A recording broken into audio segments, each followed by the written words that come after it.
E aí pessoal, tudo bem? Vou fazer um outro react aqui. Peguei gosto pela coisa. É que na verdade eu falei que eu ia acompanhar o caso do Wilker, então tô acompanhando. E o que acontece? Vai ser um vídeo um pouco diferente, porque eu fiz um esqueminha de edição aqui.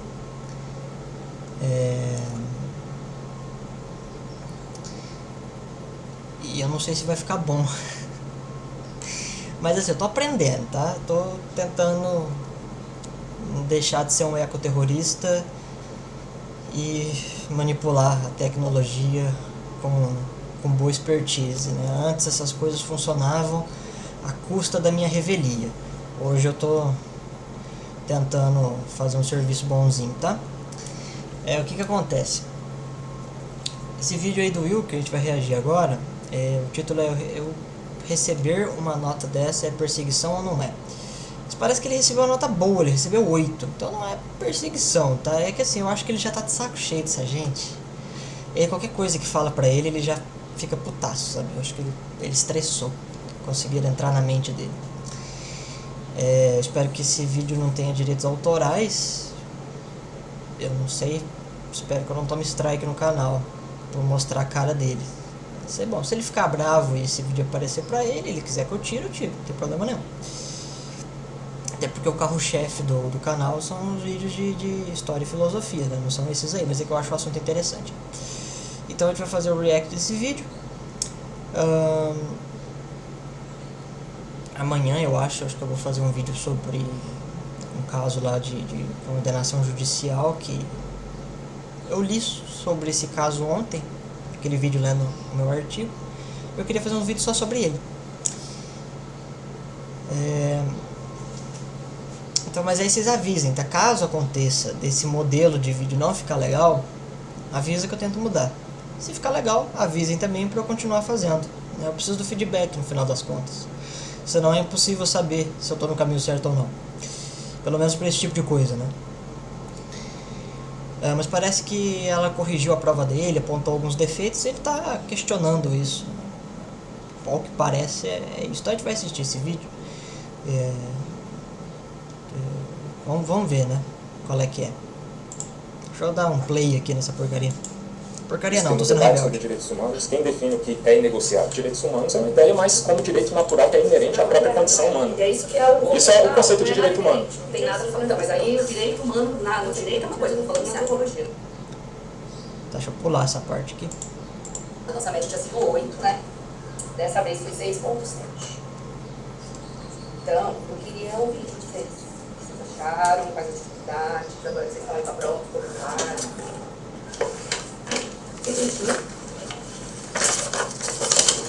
Eu queria falar sobre o comentário que a senhora colocou na minha questão aqui, que eu achei bem completo, mas a senhora disse que no debate sobre direitos humanos, quem define o que é inegociável? Faltou falar da autodeterminação dos povos, da cultura. Os direitos humanos, conforme a gente até discutiu mesmo, a relativização do relativismo cultural, não é genérico no ponto de a gente, em determinados contextos, inclusive a partir de um olhar antropológico, ter que relativizar até o relativismo cultural, como no caso do Afeganistão, com as mulheres muçulmanas são tratadas por um organismo terrorista, como é o caso lá. Não, o que eu quis dizer dessa prova é que você faltou falar de quem define, de relações de poder. Quem é que define? Porque você colocou os direitos humanos como inegociáveis, como se isso fosse um dado a priori. Eu coloquei aqui até no ponto final que eu falo do relativismo cultural, que a gente tem até um problema que é concebido por meio de um olhar externo, fruto de relações de poder dominante. A senhora até corta o dominante. Relações de poder só. Que aí ficava melhor essa frase só relações de poder. E não são só dominantes, né? As relações de poder, tanto quem está na dominância quanto quem está na subjugação, de qualquer forma. Mas você não entende que eu coloquei aqui justamente para dizer que quem estabelece essa galera do poder... O seu último parágrafo, eu lembro que eu corrigi hoje da prova. O seu último parágrafo, onde você fala de direitos humanos, aqui... Não, aqui não. A explicação é curta. Não, isso aqui porque as frases estavam sem sentido, relações de poder dominante, ficava melhor relações de poder. Por isso que eu cortei essa palavra, não tinha ponto por causa disso, é só uma questão de forma. Sim. Isso daqui, cadê onde você coloca? Cadê o inegociável aqui? Acho que aqui no final, mas eu vou separar. Aqui. Até que ponto a relativização pode ser aplicada sem que entre em conflito com a inegociável defesa dos direitos humanos? Aqui faltou você dialogar com relações de poder, entendeu? O que faz ser negociável? Isso você tratou como um fato a priori, não é um fato a priori, entendeu? É que nesse ponto aí eu estava tratando, né, do relativismo, de quando a gente começa a considerar o relativismo do relativismo. Né? A última... Aqui eu preciso... Eu já fiz muita prova na universidade, aqui precisa ver o motivo da prova. Tem alguns professores que, ao fazer uma prova dissertativa, sobretudo, com consulta ou com respostas mais simples que não necessitam de consulta, eu geralmente gosto de fazer prova com consulta. Eu não acho que dá para escrever textos bons sem consulta, então tem consulta. Alguns professores permitem que você discuta com o autor, tá certo? O questione, fundamentalmente e sobretudo. Outros professores não pedem, não exigem e não deixam questionamento. Ele pede apenas para que você transcreva e explique a tese do autor, com as suas palavras, com citações, uma boa redação, sem colocar sua opinião ou sem apresentar no corpo do texto um autor discordante, né? Então vai fazer uma prova sobre Michel Foucault, por exemplo. No caso da crítica, você poderia explicar a teoria do Michel Foucault corretamente, claro, e discordar dela. Tá. Ou apenas, no segundo caso, explicar a teoria do Michel Foucault e na hora que acabar de explicar a teoria do Michel Foucault, assina o nome na folha e entrega. Simples assim. Eu já fiz esses dois tipos de prova, depende do professor, alguns deixam, outros não. Outros até abaixam sua nota se você fizer. Aí no caso eu teria que ver a prova, acho que essa é a doutora Daniela de novo, né? Aí teria que ver o teor da questão da doutora Daniela. Se no corpo da prova ela possibilita o questionamento, porque sim, igual ela está falando ali, os direitos humanos não são funções a priori. São. A lei natural. Existe essa tradição filosófica, né? Existe essa tradição de pensamento que diz que aqueles direitos mais basilares do ser humano fazem parte da essência do ser humano. Existe norma na composição do ente, né? Isso aparece em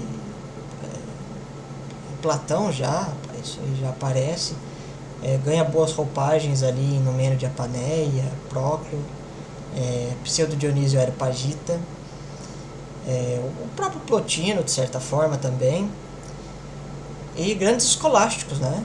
São Tomás de Aquino, Santo Anselmo, John Donne Scott, Francisco Soares, João de São Tomás, César Espiricueta, né? O Raburu, aparece bem essa coisa de direito natural. Leibniz também fala de direito natural, John Locke fala de direito natural, né?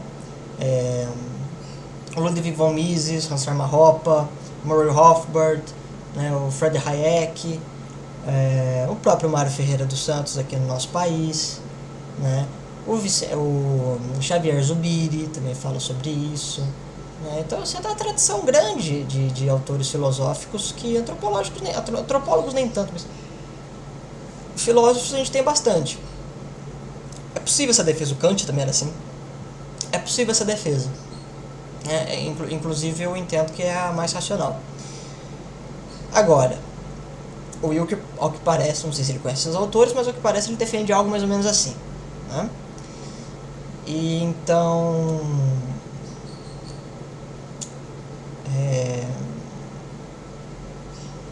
como é que eu posso dizer? Se a Daniela permite o questionamento, não teria por que abaixar a nota dele, porque ele citou ele usou uma tradição filosófica existente milenar, né? Uma crítica. E agora, se não pode fazer isso, aí assim, eu não concordo com esse modelo de prova, mas o professor tem autonomia de cátedra, e se a prova era apenas para avaliar a compreensão que o aluno tem do texto que ele leu, pouco importa as críticas que ele possa vir a fazer, aí realmente aquele texto é desconsiderável. Não sei se necessitaria de baixar a nota do aluno, apenas dizer que aquilo ali não faz parte do que foi exigido, é um adicional, e ela não vai avaliar o comentário, a opinião dele, ela vai avaliar só o restante do corpo da redação. Eu faria isso, eu não sei como ela faz, porque eu nunca tive aula com ela. Eu já li os livros dela, mas eu nunca tive aula com ela, então eu não sei realmente qual é o modelo dela. Teria que perguntar pra ela, né? O Wilker, não sei se ele vai falar, enfim. A princípio, não tem nada de estranho, assim, né?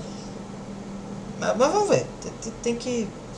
Isso é igual bunda de neném, você não sabe qual é a consistência que vai sair, mas sempre é merda. Uma parte da resposta. A relativização do relativismo cultural. Então, será a Faltou discussão falar desse... dessa coisa de quem define, das relações de poder do negociado. E autodeterminação, você entendeu o que eu quis dizer? Faltou Sim, falar sim. quem decide são eles. É só que... Não, mas pera lá. Nossa! Puta, ela relativizou o relativismo cultural, mano. Cara, o que aconteceu com as pessoas normais do Brasil, velho? Não, sério, porque nem o Foucault chega nesse ponto, cara. Nem o Foucault, que era doido. O Foucault era louco. Louco. Acho que eu gosto dele por causa dele ser doido mesmo.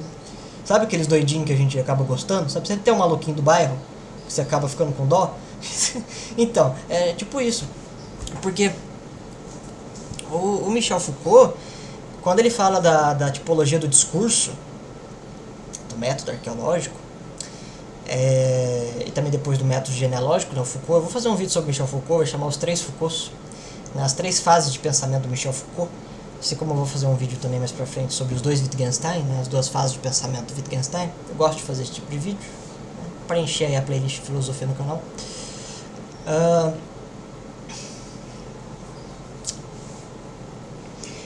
O Foucault, quando ele fala da relação de poder e de que os discursos eles são construídos como uma episteme ou uma matesis da emanação do poder, ou seja, por trás do discurso existe um poder que cria esse discurso com a pretensão de algum controle.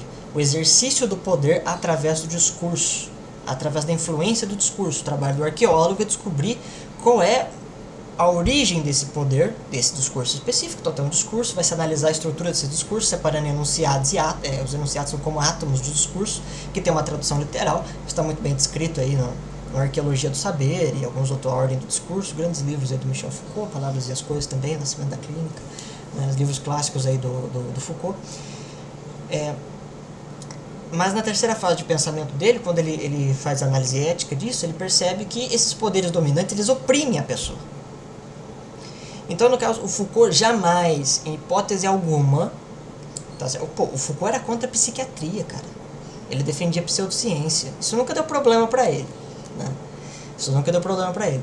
Mas ele era contra a psiquiatria. Tem até um movimento antipsiquiátrico que são estudantes, eleitores assíduos de Michel Foucault. Eles entendem que a medicação que as pessoas tomam faz parte de um discurso de poder, né, do biopoder, que é o controle populacional a partir de ameaças sanitárias.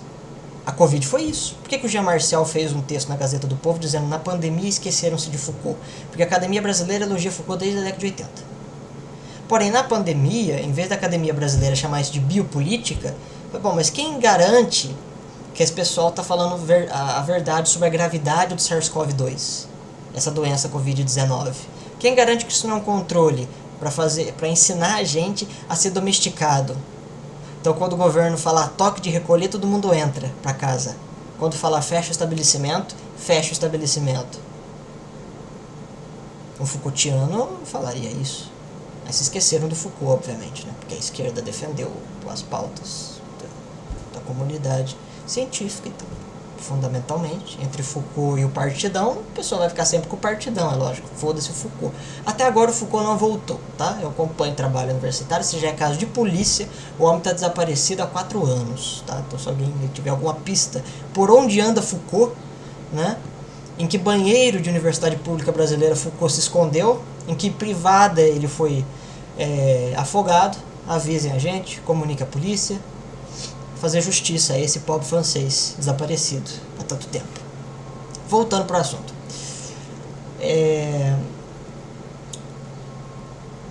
O Foucault, apesar de ser pró-pedo e etc., ele jamais, até na história da sexualidade, as relações de poder de sexualidade, ele diz que o homem, ele quando faz relação sexual com a mulher, ele faz de uma maneira violenta, ele remexe a mulher por dentro. Ele meio que imprime a presença dele na mulher. E as mulheres, e o Foucault tem razão nisso, tá? As mulheres até sentem isso, por exemplo, mulheres que foram violentadas. Pô, tem mulher que toma 6, 7 banhos seguidos. Porque ela sente suja, ela se sente suja. Ela sente que o cara tá nela ainda. Então ela vai esfregando a pele. Tem mulher que até rasga, corta, arrebenta com a pele, porque ela tá tentando tirar o cara da pele dela. É uma cicatriz psicológica que ela imprime na carne. Ela acha que aquele cara, a sujeira dele, a maldade espiritual dele, que ele usou o corpo para torná-la fundamental na matéria, ela acredita que isso está imprimido no corpo dela. Então ela vai destruindo o corpo dela, né? Porque ela se sente suja, ela não consegue se sentir limpa, né? Ela fica revivendo, remoendo aquilo. Então sim, às vezes a sexualidade tem uma certa tipologia de poder aí. O Foucault não tem alguma coisinha ou outra do pensamento dele que é aproveitável. Só que assim, eu nunca vi uma pessoa relativizar o relativismo do Foucault, pô. A Daniela endoidou. Você tá compreendendo? Ela que fez boletim de ocorrência pra ele. Tendo que dar aula. Pelo menos ela é profissional, né? Tem professor que faria um bafafá ainda pior. Né? Até porque não vai dar nada esse boletim que ela fez. Ela fez um criminal, mas o Wilker não fez nada de errado. Mesmo se perder na primeira instância, recorrendo, consegue ganhar.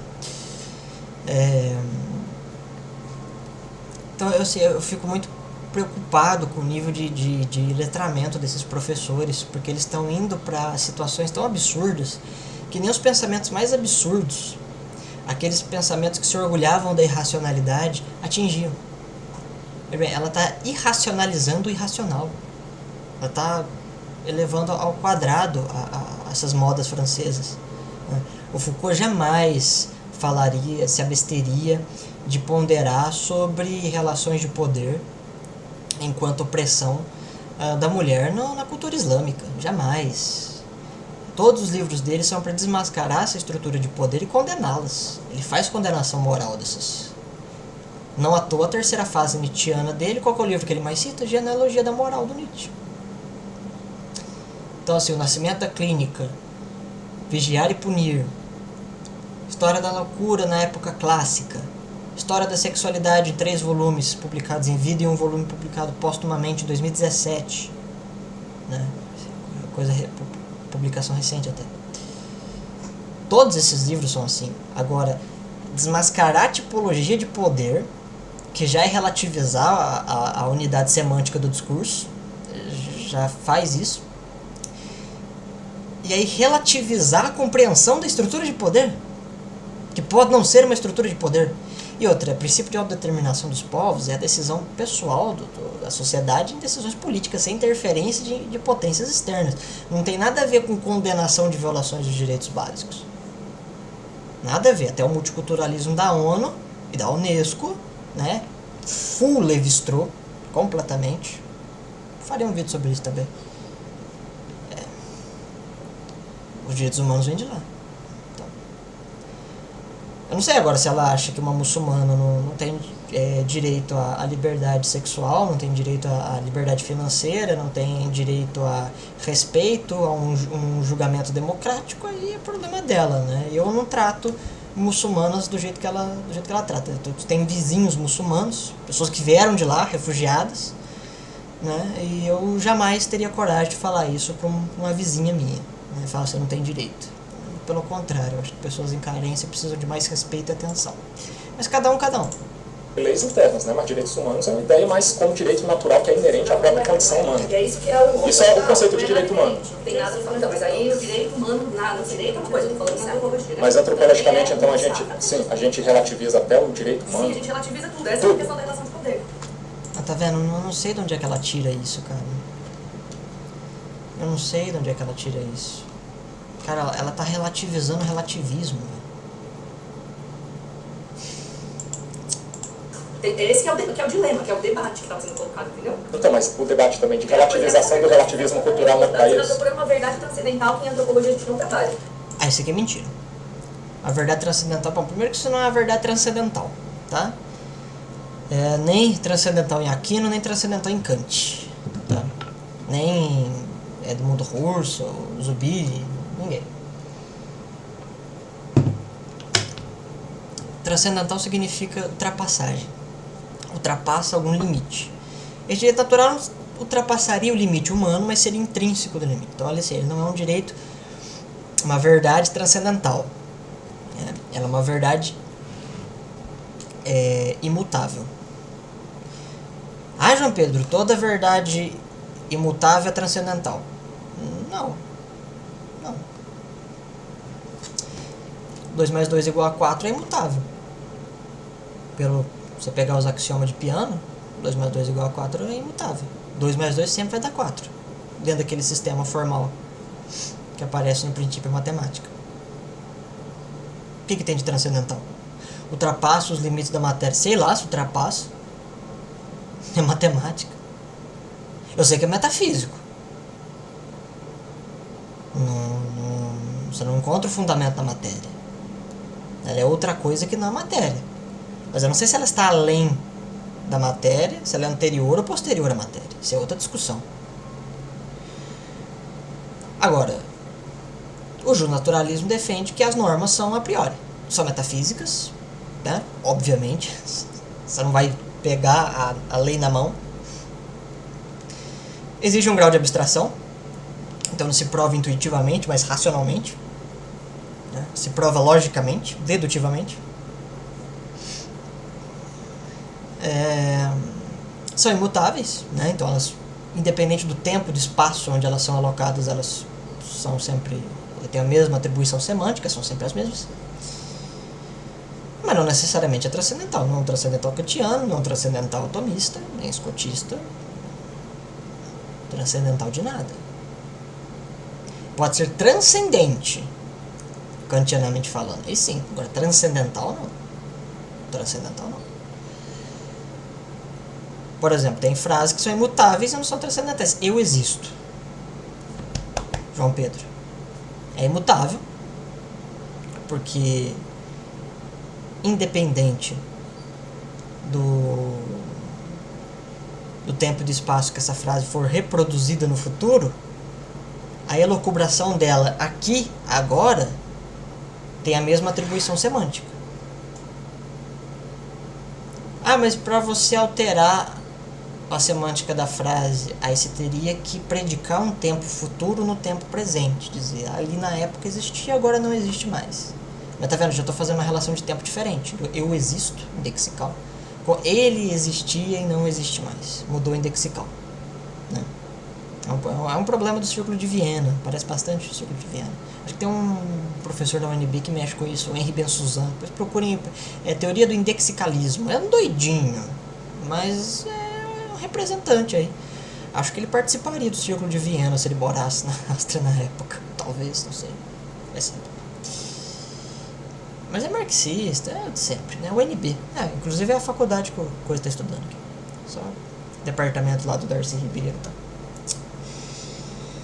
Mas enfim, independente, mesmo que for transcendental, análise do raciocínio impuro, do intelecto, da analítica transcendental, sei lá mais o que você possa mencionar o Kant, né? Porque o negócio do Kant é você usar transcendental 48 vezes no mesmo parágrafo. E daí, qual que é o problema? Né? A antropologia não trabalha com isso. Mentira. Essa coisa de verdades imutáveis inerentes ao ser humano trabalha assim, tá? Posso citar vários exemplos. Marc Anspach, Stefano Vinolo, Cesare Bandeira, René Girard. Acho que talvez o mais famoso dos exemplos.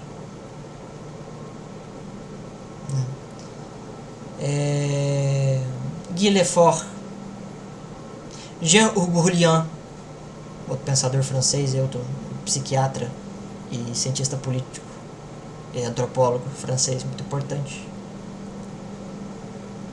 Então, como que a antropologia não trabalha com isso? A antropologia não é uma ciência que passou a existir no século XIX. Os escolásticos já faziam antropologia. Os escolásticos já tinham uma ciência do homem. Vai ver se a antropologia do Santo Agostinho, no livro Cidade de Deus, vê se não tem verdades imutáveis, verdades que não dependem do tempo para elucubração, ou uma vez que elas estão alocadas no tempo, o valor verdade delas perdura. Por exemplo, Napoleão Bonaparte existiu, só que antes do Napoleão Bonaparte nascer, ele era um puro nada, só que do nada nada vem.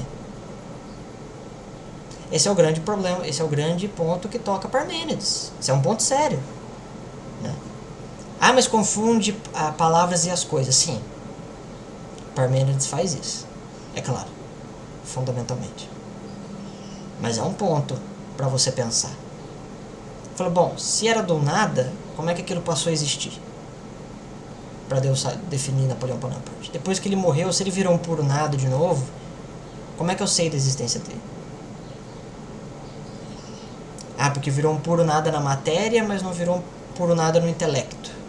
Falei, tá, mas aí você entra no problema das mônadas do Leibniz. Se elas são incomunicáveis, como é que eu consigo ter esse raciocínio de uma vez estava na matéria e foi percebido? Então as mônadas se conectaram, depois você parou de novo? Como é que acontece esse processo? Como funciona? Como é que eu identifico? Como é que eu provo? É um problema de filosofia. Então assim, não, existe antropólogos, ela pode não gostar desses antropólogos, ela pode não conhecer esses antropólogos, mas não é porque ela não conhece ou não gosta que não existe. Sim, existe. Se ela só vai fazer um curso de antropologia sobre Foucault, não devia se chamar curso de antropologia, devia se chamar curso sobre antropologia de Foucault. Tá falando do autor só. Minha playlist de Mário Ferreira dos Santos não chama playlist de filosofia, chama playlist de Mário Ferreira dos Santos, só fala de Mário Ferreira dos Santos. E já tá. Então assim, é difícil compreender essa gente, sabe? Por isso que você tinha que ter trabalhado as relações de poder na sua resposta, entendeu? Tá, ó, eu vou ler aqui para vocês agora as minhas respostas e seguimos. Aí aqui no bloco 1, eu escolhi a pergunta 2, que eu não quero ver o isso. seguinte: a partir das leituras. É a ideia de... Ixi, propaganda. Mano, o vídeo tem 20 minutos e eles põem propaganda no meio do vídeo. ser desaparecida pela outra. Mas eu não tirei ponto só para essa confusão de conceito, tirei tipo um pontinho da resposta, porque teve gente que argumentou corretamente, mas confundiu um pouco esse conceito. Mas tá claro para vocês agora o que é a assimilação? Tipo, é equivalente, uma palavra é equivalente a outra. Aqui algumas pessoas usaram a aculturação. Eu não lembro da gente ter falado em aculturação. Porque a gente lê e de repente bobeia, porque não respondeu o que eles queriam mesmo, foi pra fora. Sem nenhum. Vai ser uma prova boa para conhecimentos mais Que o pesquisador interlocutor. O caso da Andrea Lobo e os dilemas dela com o povo que ela pesquisava não é um bom exemplo disso. Eu vi puxar também naquela... Problemas encontrados, né? Que é a primeira parte da pergunta. Mas a segunda parte era em sua pergunta e sua resposta discorre sobre as questões entre pesquisador e pesquisado. Então, mas o fato dela ler com complexidade a forma como ela vai lidar com aquele povo, principalmente os masculinos, né, os homens daquele povo ali na condição, na posicionalidade feminina dela, né, e eu tento desenvolver aqui, não é um exemplo dessa dificuldade de interação quando você vai se colocar numa cultura distinta, assim. Foi o que eu tentei desenvolver. A primeira parte da pergunta é essa, de exemplos dessas dificuldades. Ela entrou numa contradição, né? Porque o texto que ela põe, o antropólogo nota uma distinção, uma distensão muito grande entre os valores morais do povo estudado e os valores morais dela. A Wicker fala disso, dessa distensão, e ela dá errado porque tinha que relativizar isso também. Então, eu não sei o que faz com essa gente, cara. Sinceramente. Mano, isso não é ciência, mano. E o Wilker tá puto, ele tá inconsolável. A cara dele tá muito brava. A evolutiva das provas, a média foi um pouquinho pior, já esperava com uma prova em sala, mas foi um pouquinho mas também... mais pior que eu esperava. Então, quem quiser conversar, separado, alguma coisa sobre o trabalho. Chega, cara. Chega. Tomara que... Bom, esse é o segundo semestre da faculdade, mas pro ano que vem tem uns professores diferentes, que, pelo amor de Deus. Cara, eu nunca vi isso, velho. Eu já tive professor marxista roxo, professor fã de Lukács, fã de mais relativizar o relativismo. Acho que nem o Jacques Rancière faz, cara. Deus me livre.